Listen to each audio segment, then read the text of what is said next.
Isipin mo to, biglang tumigil ang gravity ng 5 segundo. Ano kaya ang mangyayari sa'yo? Sa bahay mo? Pati sa pusa mo? Abangan mo at ipapakita ko sa'yo. Bago ko sabihin kung anong mangyayari, i-hit mo na ang follow button para sa mga mind-blowing facts. Hindi mo to gustong palampasin.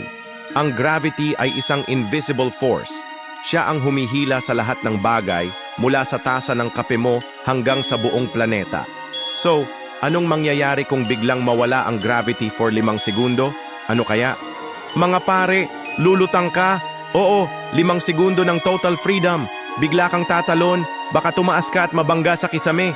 Hindi lang ikaw, lahat ng mga bagay, pati mga pusa mo, lulutang. Pero wait, pagkatapos ng 5 segundo, babalik ang gravity at boom, lahat babagsak.